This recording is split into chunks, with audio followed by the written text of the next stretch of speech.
Welcome back to the Changemaker Podcast. I'm your host, Deke Copenhaver. And today my guest is one of my all-time favorite young leaders on the face of the planet, Anna Garrett. And just a little bit about her, but I'm like, I don't think you fit easily within a bio, which is what I think is cool. I don't think any of us fit really neatly within anything, or we're served best when we realize we don't. But so Taylor is a prospective nomad, a self-care activist, neurobiology enthusiast, expert internal dialogue facilitator, Phil Collins' #1 fan, and that person who carries around a honey dipper for good luck. Ladies and gentlemen, I give you Anna Garrett. Welcome to the Changemaker Podcast, hosted by Deke Copenhaver. Deke is the author of The Changemaker, a Forbes publishing book that has reached #1 on Amazon on multiple occasions and in multiple categories like management skills and total quality management. During this podcast, Deke interviews exceptional change-making leaders. Deke currently operates Copenhaver Consulting, where he helps local governments and other public organizations maximize their potential. He's also a sought-after public speaker. We hope that the Changemaker has an impact on you today and that you find takeaways that make you a better leader in your life. Now, here's Deke. Taylor, welcome. Thank you, Deke, for having me here. It's an honor to share myself with the world and with you here. And I'm looking forward to our conversation. No, man, I look forward to every conversation we have. So you're the first podcast I've done since I had my vocal cord done. Not perfect. I think they might tweak it a little bit, but man, it is a hell of a lot better than it had been in the past 8 months. And it is just so much easier to talk. But so even though it's not my usual voice, it's probably the clearest version you've heard. Yeah, I know. I met you right after you had your throat. You were sick. You thought it was COVID or something. Yeah.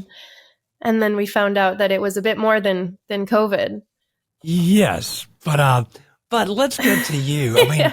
I'm always so inspired by you. I want you to tell our listeners and viewers a little bit about yourself, but it's just fascinating where I kind of feel like you're a younger version of me to a degree, and much more exploratory. That I've always said, I kind of go where I see the need. And generally for me, that's been locally or throughout the Southeast. For you, that extends way beyond the boundaries of the United States. Yeah, that's right. I've spent, I guess, a little bit of background on me. I'm a leadership coach, and I work with humanitarians and peace builders. That's, the name that I would go by, right? The status. But really what I'm doing is I'm a student of this earth and this planet that's standing for transformation and leadership. Everything is leadership. And so I've spent the last, 10 years studying not only theoretically and conceptually how the planet works, how relationships are built through, my background is in diplomacy, right? In negotiations. I also traveled the world and lived in different countries to understand on the ground, what does that look like? I moved to Vietnam after I finished my undergrad so that I could get a better understanding of communism. And being American, I was always very curious, well, what is that lens? And so I lived in quite a few countries to discover what I didn't know. And that's allowed me to contribute to the leadership of everybody that I connect to on this planet.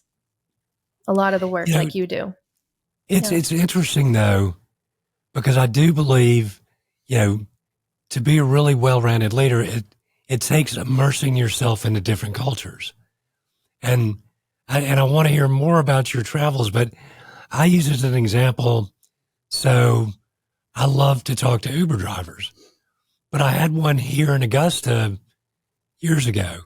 So 20-minute Uber ride, 11 o'clock at night. The young man was from Iran. And I said, well, what are things like in Iran? He said, oh man, our politics are terrible. So his wife was in med school here in Augusta, but in a 20-minute conversation, I'm like, man, I kind of hear that here in America too. But in a 20-minute conversation, we found that we had more common ground than we had differences. And it's not, and this is kind of current events, but I was watching the Sunday news programs yesterday, and they were talking about the whole situation in Israel and, with being backed by Iran, Hezbollah, or Hamas. But I thought, but when you say the people of Iran, you're really talking about the government. You're not talking about the people. And at the end of this 20-minute Uber ride, I told the young man, I said, it's so nice to know that a Christian from Augusta, Georgia, and a Muslim from Iran have more in common than we have differences. And so I think it's sometimes people's perception globally, when they think of another country, they're not thinking of the average man or woman on the street. They're basically putting it in the context of everybody's like the actions of their government. What do you think of that? Yeah, that's exactly it. There's a lot of, in the world of coaching, it's all about belief systems and your perception of the world so that you can create and cause something different than, the past, right? Than what you've already experienced.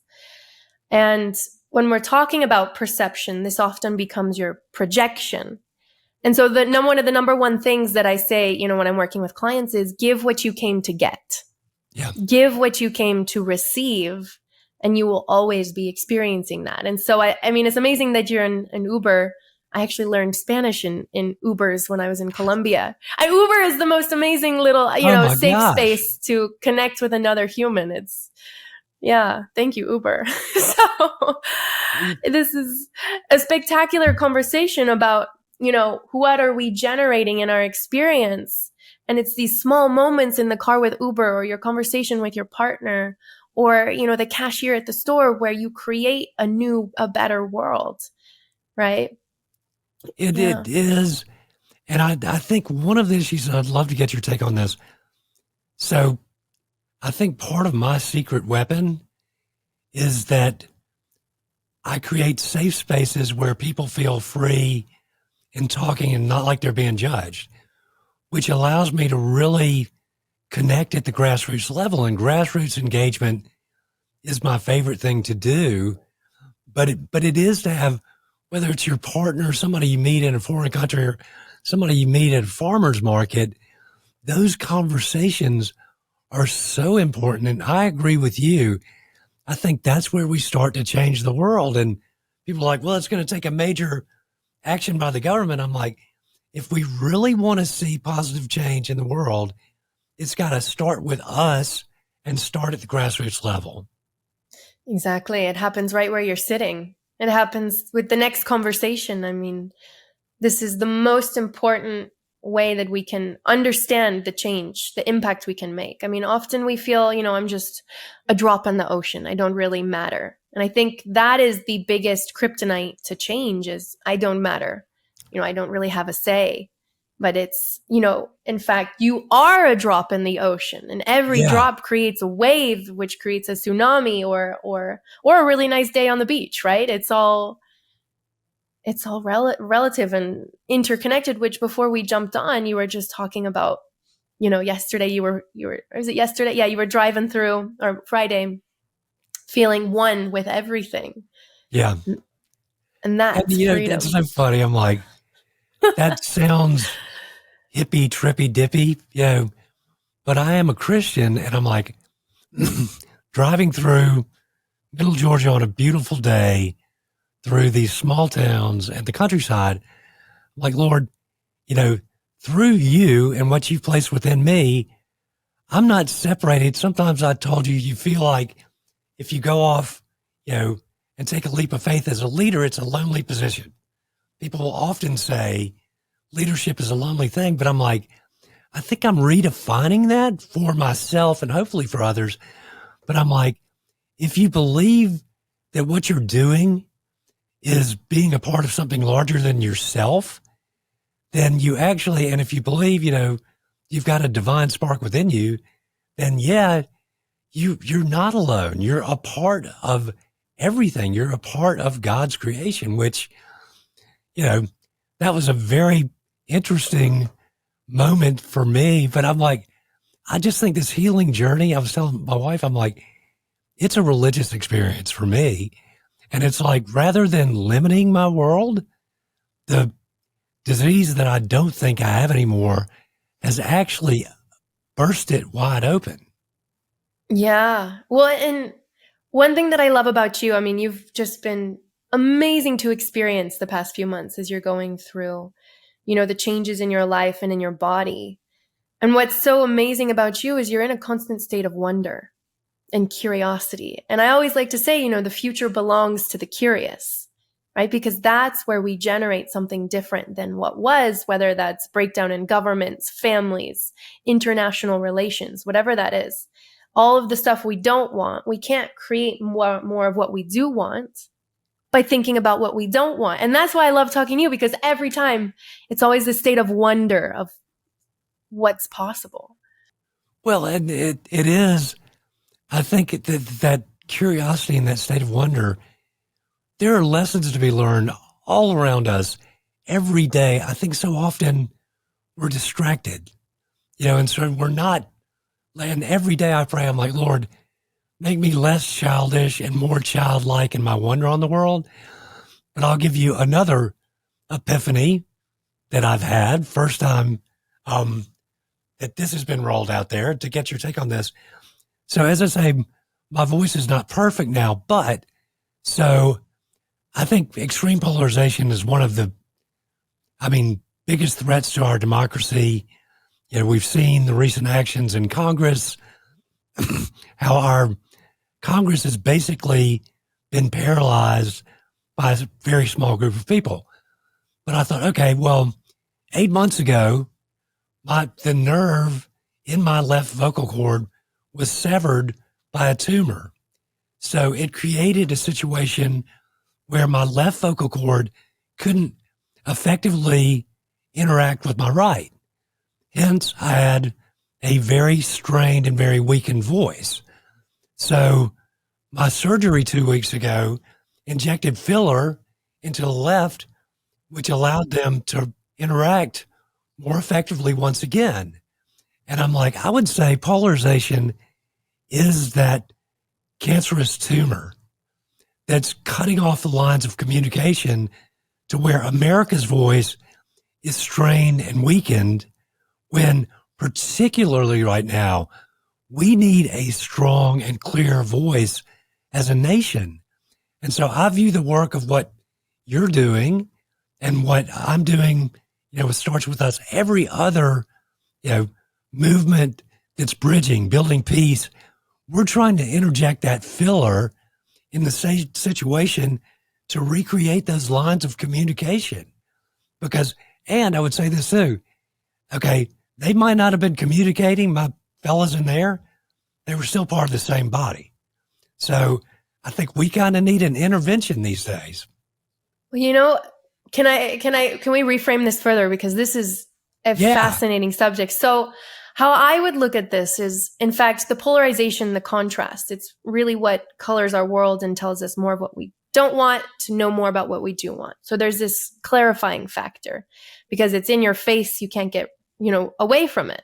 Yeah. But what I love most about when I'm understanding the contrast and conflict, because that's what I studied specifically, was conflict transformation, not conflict resolution, but how do we transform a conflict into something new, right? And so when we're looking at something like that happening, what's happening now in our government, what I would actually call this is an interruption in, what's happening is a symptom of a frequency, of a mindset, of a belief system that is causing a lot of conflict in our country. I mean, we look at obesity, we look at cancer rates, we look at what people are eating because a lot of it's GMO. And we look at how, the family dynamics are more on phone screens and televisions than they are in intimacy, right? A lot, divorce rates are insane. And these are all symptoms that are rippling into our government, right? And so what's happening now is there's an interruption that we can't not look at, right? It's just in our face. There's no getting away from it. It's like the tumor in our throat, right? Or in your throat. And so how do we start understanding this interruption so that we see it's an interruption, but we don't react to it in a way that's just another fight, another division, right? But it's interesting you should say that because, I'll get into, something I pray for every day. I'm like, I pray for in governments here and everywhere, decision makers and everybody in governing positions. I pray for an awakening, enlightenment, revival, wisdom, and discernment. So I pray that for all levels of government. I also pray that for our media and our social media, because I think all too often what we do, and I've been guilty of it, so we demonize the government. We basically do the thing that I'm fighting to keep people from doing. I've done, and I've said, "Oh, Congress, they can't get anything done," or, "Gosh, the media, it's just out of control." But now I'm like, okay, I pray for those entities, but I also say, Lord, show me a way that I can help. Show me that a way that, I can be a part of the solution by coming alongside people within those institutions that want to change. And they're there, but I think it's like we can all, when we make anybody, within or any organization, quote unquote, the enemy, we're probably, if we're just going to bitch and complain and not offer solutions, that certainly does not help. But that's what you do, is you sort of analyze to a deeper level, which is what I love about you.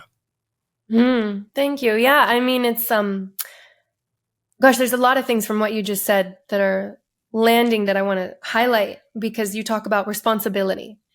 And not responsibility from taking on the outside world, but really seeing what is my responsibility and how I can move forward and take action here. And then you also have this openness, right? Lord, show me how I can help. Show me how I can shift, just one thing, one person's day, which ripples into. I don't know if you ever saw Pay It Forward, this movie called, it's a spectacular movie. He has 3 lives to touch, and it just radically shifts one person's entire life it's just, that is a great movie that we can parallel into how we can make a difference now. And last week I was actually in a leadership training. Of course, I get my own coaching, right? And I was actually in a challenge where I got to, adopt a family that gets to be supported and in need of, a good day or someone to buy them groceries. And so I called up, when I was living in Colombia earlier this year, I was working at a rehab center in one of the not so nice parts of the city. And so I called up this family, and I'm sending them today a gift box for them to have connection and intimacy together. And that's the kind of change that we can cause right now. And combined with the responsibility and the curiosity you were just speaking to, I mean, that's a life worth living. That's an extraordinary life that doesn't condemn itself to being at the effects of the government or the education system or even your parents, right? And so there's a phrase I like to say is, do you want to be right or do you want to be free? Yeah. Amen, sister. And all too often, I think people want to be right, and I'm like, I take no more greater joy than having somebody prove me wrong. And, I'm sure you've studied philosophy, but there's an old philosophical tenet that says when two philosophers come together, they present their own arguments. And if one is better than the others, then the other philosopher tries to further that argument. So it's an accretive process and a building process.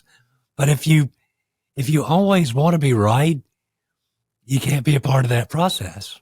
Right. Well, and there's because so much of our time, we will want to be right because it's safe. It's known. Yeah. It's a place where, I'm going to get what I've already had before, whether that's a toxic relationship, whether that's, money, breakthroughs or challenges, right? We want what we've known because it's safe, right? Yeah. And so that's where, looking at where in my life am I wanting to be? Every day I'm looking at myself.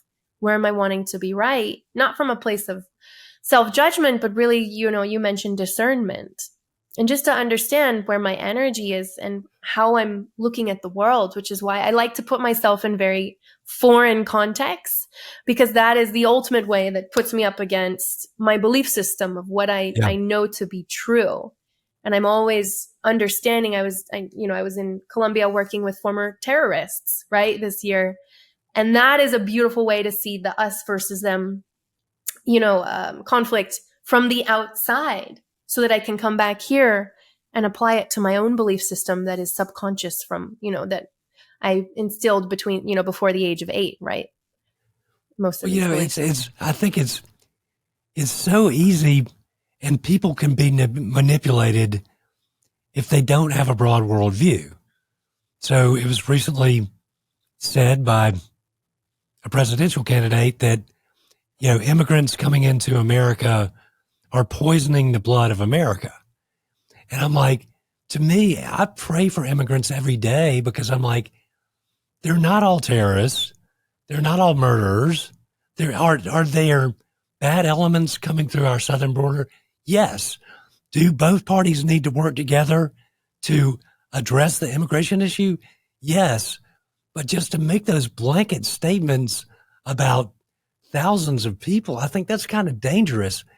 And I want to ask you your opinion on that and on this, because you made the comment about conversations. I think one of the biggest problems we face is isolation. And I think that COVID exacerbated that problem. But if you're not out there like you are, I'm all over America, you're all over the world, and your perception is what is based on your interaction with real people. If your only perception is based on what you're hearing politically or what you're seeing in the media, which decidedly and admittedly skews to one side or the other, then, if you don't have that line of communication and that aha moment of going, wait a minute, I gave you the example, Medellin, was one of the worst places to live. Everything. You lived in Colombia. I mean, I remember in the 80s, it was like, that was just the images that Medellin conjured up in your mind. That city is totally transformed, but still, until I knew that from you and others, I still thought it was just controlled by drug kingpins. Right. Yeah. I mean, it's crazy going to Colombia. In fact, I wanted to go to Medellin this year to understand how they transformed. I wanted to see what happened there, because I'd heard it's a city of innovation and peace. And I was like, but 20 years ago, in the early 2000s, even 10 years ago, it wasn't really a place. It was the most dangerous city in the world 20 years ago. And now it's this buzzing, innovative, entrepreneurial city with, the most kind people, just the most kind people. And so it got me really curious. How does a community, a society transform from this state to, being the most dangerous to just this like place where all these people want to go, and hosting Venezuelans from right next door and welcoming, not always welcoming, but also creating space to change how they think about people, despite all of the conflict and trauma that they experienced. It was 70 years of war. And then in 2016, only a few years ago, they had the peace agreement that was negotiated by Norway, facilitated by Norway. And it's been super interesting because the people were not on board with the agreement, right, that the government and the rebels had come to. And yet they've been able to create magic. And so it got me curious, what allows, if America, the United States is having so many challenges, and it seems that things are getting worse sometimes rather than better, how do we shift that and turn that around? And so that's why I went down there. And what I discovered was it has everything to do with intention. Yeah. So a lot of time we think it's the right law or the right mediation or the right mediator or president that's going to come in and shift everything. But in fact, those are all mechanics, and without an intention or, a commitment to what we want to create, whether that's connection, intimacy, peace, harmony, right? When we connect to that way of being, I like to call it, or a experience that we want to have, the mechanics will fall into place for us. But often we get in this intention of wanting to be right, and then the mechanics follow. It's like, why does somebody that has the same job as me get all the promotions and I don't, right? But I'm doing all the same things. Yeah. It's all about intention, right? And so that's what I discovered when I was down there, is the intention was so powerful to create something different for the next generations, so that there would be possibility rather than killings, than homicides. I mean, there were parts of Medellin that I went that you couldn't go 20 years ago because you would disappear.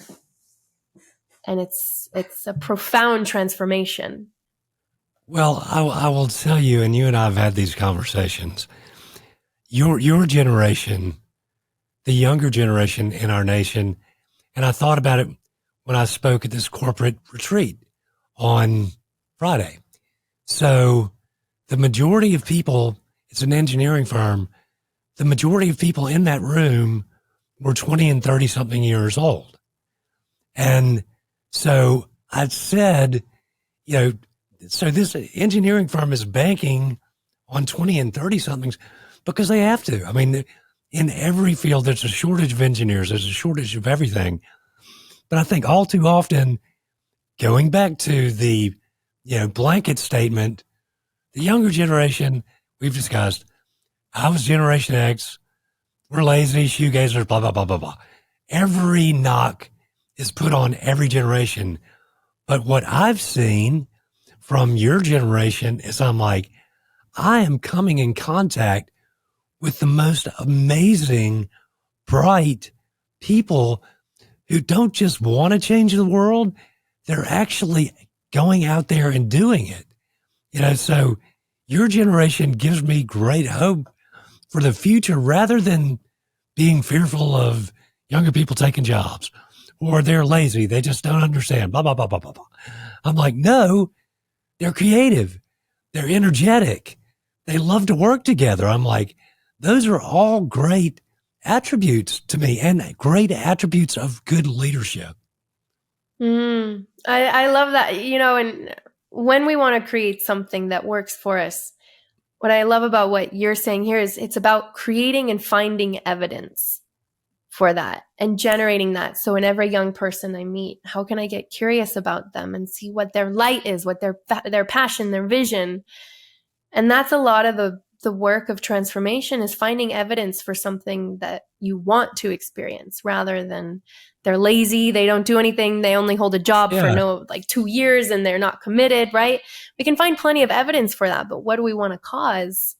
We want to empower this generation. And I love talking to you because you really see us, and you're a role model of somebody that really cares and is willing to be wrong, is willing to see the world differently than what you were taught. And that's powerful. I mean, it's amazing to know you. Well, but to me, it's a loop, because it's not all, I get such a benefit out of it too. Yeah. And it just keeps me thinking and looking at the world through different eyes. And I'm like, I tell people, it's to make pronouncements about a generation. I'm like, okay, Gen Z is different. That's fine.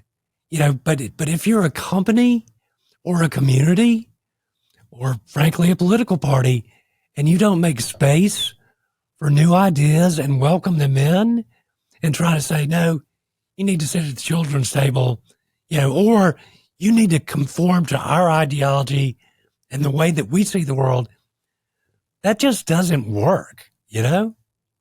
It's better to be curious and say, why do you guys think that way? And, every generation has something to offer. Right. Every generation and every person. Exactly. Every unique individual. And like you said earlier, aloneness, isolation is one of the is probably the biggest challenge, which causes us to go overeat or not Absolutely. text somebody back because we think they don't want to talk to us. And then we get in these corners we put ourselves in, and our emotions lead us rather than us leading our emotions, which is why I love speaking to leadership, because it's how do I be at the cause rather than the effect of my emotions, my external environment, or my thoughts. How do I pivot that when I've been on a trajectory of self-beat up, self-doubt, or judgment, right, towards others? And that's change. But, I just wrote an op-ed that's going to come out this week about the tyranny of the minority. But I think it's not leadership, I don't think, to play on people's raw emotions. That's very easy. I mean, the hard part is leading and explaining. But I talked about 9 years in office here in Augusta. Okay, if you wanted to get the body to vote in favor of an issue that came before them for your small group, all you had to do, pack the chambers with angry, loud people, and 9 times out of 10, you're going to get your way. But our commission chamber seats 210 people, which is basically 1% of our total population.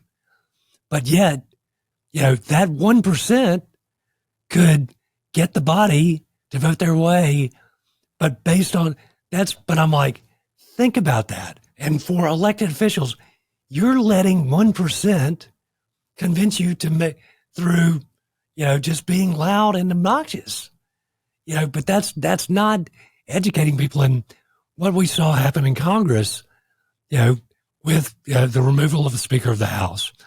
So David will probably have to run this one relatively early because it's timely. But I'm like, I looked at it, and so, Matt Gaetz, whatever, I have no axe to grind, but he won his District 1 in Florida with 67% of the vote last year, right? Very impressive, okay? But if you look at the total population of that district, his votes were 25% of the total population. So I'm like, okay, you've got basically vocal support or a vote from 25% of your total constituency. And if you put that up against the population of America, it comes out to 0.06%. But I'm like, is that really democratic in the way it looks that somebody, granted, duly elected to Congress, but with a total number of votes of 0.06% of the population could do what they just did. But he is great at stirring emotion. And it's easy, as I say, to get caught up. But I've always said, if you're making decisions based solely on emotion, you're losing. And it takes more strength to hold your tongue in anger, than it does to release your tongue, hold your tongue with restraint rather than release your tongue with anger. That's my 2 cents worth, soapbox-ish. Yeah, this is such a relevant and important conversation, because how do we not react to the emotions? And that's why I teach leadership, because it's not about leading an audience or how many followers you have, right? It really starts with ourselves. How am I leading myself through my emotions so that I'm not storing it in resentment or creating certain beliefs out of it, but how do I actually move it through my body so that it's not something that I'm going to vomit on somebody because I held it in, right? And that's really, what I would do if somebody, when I get into a place of anger, there's movement, right? Running with something, or dancing, or, just push-ups, 10 push-ups, right? Or journaling. Like, how can we release that emotion so that we're not projecting it on somebody else and causing wounds, but so that we're guiding our own, we're facilitating our energy so that we can construct it or transform it into something that's going to be symbiotic, that's going to support, pay it forward, right? That's leadership. Yeah, well, I grew up a huge punk rock fan, and I'm like, I think in my adult years, I learned to harness my punk rock ethos and channel it towards something positive. I'm still rebelling against authority when I'm rebelling against the status quo of extreme polarization, but I can do it with a smile on my face and, with joy in my heart, bringing people along to say, rebel with me. This is cool. We're all in it together. Let's have a big party and of positive energy, And I'd say having positive energy is pretty doggone rebellious these days with most of the stuff that we're fed. Yeah, it's a pretty crazy world, and to be positive in that, is very special. But also, I love, I was at a college football game this weekend for Arizona State University, and it was my first ever for this specific college, and everybody was screaming and yelling, and they love to hate the refs, of course. Then I realized when I was there, this is a therapy. This is a way people can release constructively, which is why sports are actually pretty incredible, because we get to have the release. We get to have that emotional conversation with ourselves. And that is where we can release it in a way that we're not projecting a reality we don't want. Right? And exactly. Yeah. Well, Taylor, I know you've got an appointment coming up, and I know that we could literally talk all day. I mean, every time we talk, it's like a breath of fresh air to me. So thank you for you. Thank you for the amazingly positive impact you're having on the world. Keep doing what you're doing. And just as we get towards the end, where can people find you? Yeah, they can go to, thank you, by the way, for your kind remarks. I received that. They can go to tailoredcoaching.life. So tailoredcoaching.life. And that's my website. That's where you can find me, connect with me. I'm also starting a new brand called The Wealthy Changemaker. So that'll be coming out soon. And if there's anything, when that's out, that'll be on my website, tailoredcoaching.life. You can also find me on Instagram at Taylor Anna Garrett. Taylor Anna Garrett. And that's 2 R's, 2 T's. But you can find that all on my website. So. Okay. My final question for you: on a daily basis, what brings a smile to your face and puts joy in your heart? Oh, so many things. I would start with, animals. Animals are my number one way that I connect to joy. And I have my horse. We grew up together. And when I see my horse, Otis, it's just the most easy way to access unconditional love for me. So that would be it. Animals. Yeah. A horse named Otis. I love that. Yeah. Well, Taylor, I will tell you, thank you for being an absolutely amazing guest. And as I say, voice is a lot better this time. It's a lot better. But it's just going to get better. And I'm like, the good Lord gave me a voice for a reason. And I think he brought it back about just the right time, because I've got a lot to say, as do you. But thank you so much for your time. Thank you for all you do. And I look forward to continuing the dialogue. And thank you, Deke, for having me on here. I mean, it's such an honor to have this conversation with you at such a level and share this with the world. So thank you for who you are and the change maker that you're being. Thank you. Thank you so much. All the time we've got, dropping the mic, and we are out. Hey guys, thanks for listening to or watching the Changemaker podcast today. Greatly appreciate it. If you're listening and you want to see the video, you can subscribe to our YouTube channel at Deke Copenhaver. That's pretty easy to remember, I would think. But really, we also want to remind you to like, subscribe, rate across all platforms, download. And if you're looking for a coach, a speaker, or anything, you know where to find me. Just email me at dekecopenhaver.com. And thanks so much for listening.